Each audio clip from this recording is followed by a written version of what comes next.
on, guys? It's your boy. Welcome back to another video. Today we're going to be doing our first episode of Magic Monday. I'm insanely excited. So we're going to be rewatching all of the Harry Potter movies. The reason I say rewatching is because these are movies that I have technically seen, and for this 100 films in 100 days series that I'm supposed to be doing, I'm supposed to be watching 100 new movies. But truth be told, I haven't watched the Harry Potter movies since I was maybe like 12 years old, and I don't have a great recollection of the majority of my childhood, so I figured I would come back and watch all of these movies now that I'm an adult and I can actually understand any deeper meaning of anything that's going on. I can kind of like understand the character relationships better, and I just think that these movies are very beloved by an insane amount of people, and it's a very interesting set of 8 movies. In fact, like a lot of times people will talk about like Marvel's like the biggest franchise ever, and like, you know, this franchise and that franchise.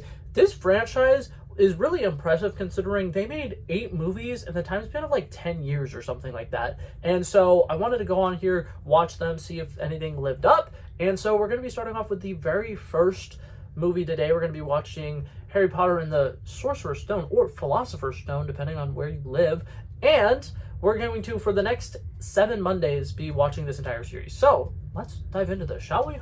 Dun, dun, dun, dun, dun. 100 films in 100 days. Okay, so I gotta go ahead and admit it. Pretty much everything I thought I remembered from the entirety of Harry Potter was in this movie. Every single quote that I could have remembered from Harry Potter seemed to have been in this movie. So I'm very intrigued about going forward in this series. But that being said, I really like a lot of the small stuff. The world building for this first film is absolutely phenomenal. I love everything with the sequence with the, first time they introduce, what is it called? 9 3/4. What is that called? Platform. There we go. Platform 9 3/4. I'm sorry. I'm American. We don't have platforms here. We have terminals. Was that close? Those are airplanes.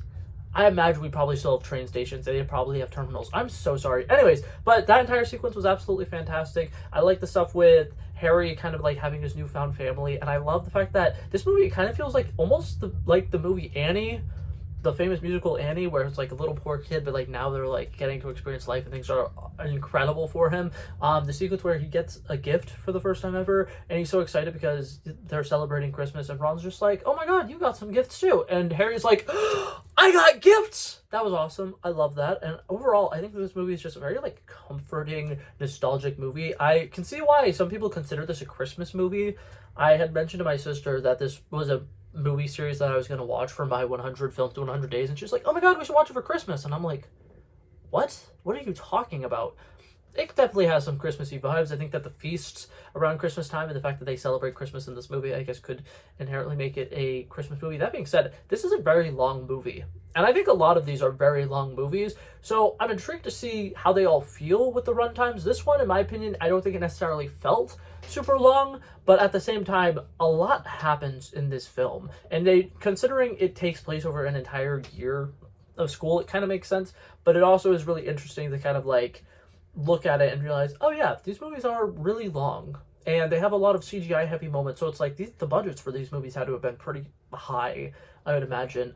Something that I really like, the visual effects they do with Hagrid, really cool. I love movie magic, and I think that everything that they do with his cabin and like the scene where like Hermione is sitting down in his chair, absolutely cool. I think that that's really fun, and there's just a lot of moments that are very similar to that are just like, wow, they did a really good job of making Hogwarts feel insanely magical. I think that the score for these films, I don't know if they get recognition a lot. Like, I feel like every time I go to Universal, because I live in Florida and sometimes I get to go to Universal, walking around in the Harry Potter sections are some of my favorite sections. And it's just because the music is purely so magical. On top of it just being like, oh, well, yeah, they cast spells, and oh, there are potions, and oh, there's these evil bad guys, and we see a centaur. I don't know if that's what they're called in this movie. I don't think that's what they called it, but when I saw it, I was like, oh my god, a centaur. But, the half-man, half-horse thing, that was really cool. The fact that we see a dead unicorn, that's depressing. Hey, I didn't like that. That was really sad. Why did we show that? Because it was actually a really important part of the plot. So I don't know why I said, why did we show that? It was kind of, they needed the unicorn blood so that they could like be healed or whatever. Very interesting. One thing I did notice about this, I'm going to talk about the movie, obviously, is what I'm supposed to be talking about, but they're going to be doing a Harry Potter TV show on HBO Max that's supposed to kind of like be similar to these movies, and I imagine will follow a lot of the same story beats. I don't like the fact that in this movie, the three little kids, and obviously it makes sense for this specific movie. It's gonna bother me when we watch the TV show, and I'll explain that in a second.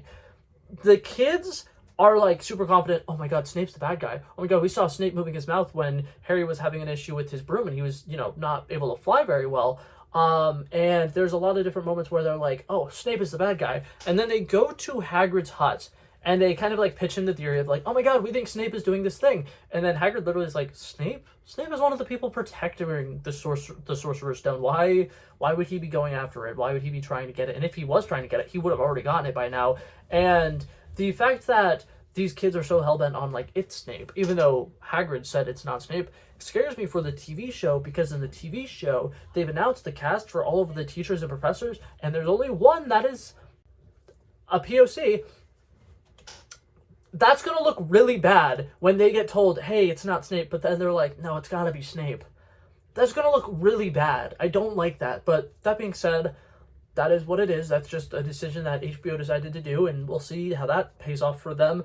But overall, I think that this was a very fun movie. I think that all of the stuff with like Fluffy, the troll, do the graphics live up as well as they potentially could have? Not necessarily, but I think that that actually adds to kind of the nostalgic feeling of these movies.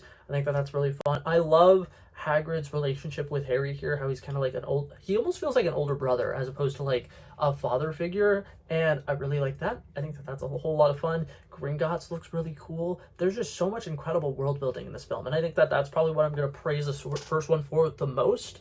There are a couple of elements of it where it does feel a little slow, but I can obviously overlook that based off of the way that this movie ends, with the three little kids kind of going through a bunch of different magical trials where they put to test all of the things that they've learned throughout the school year in order to reach the final destination where Harry has to have a 1v1 against somebody who is kind of a vessel for Voldemort. I thought that was really cool, and I like that. I think that that's really cool, and I think that overall, this first movie, pretty solid.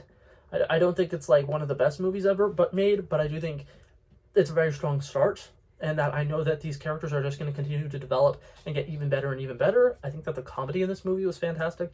The amount of times Hagrid is like, oh my god, well yeah, in order to put Fluffy to sleep, you got to play the harp. And then he's like, I shouldn't have told you that. And the fact that there's 3 different times that he does that, that's fantastic. And yeah, so overall, really enjoy this movie. I think it's a very fun time, very nostalgic, and I like pretty much everything about it. So, that being said, if I had to say if this movie was overrated, underrated, in between, I would say this movie is properly rated.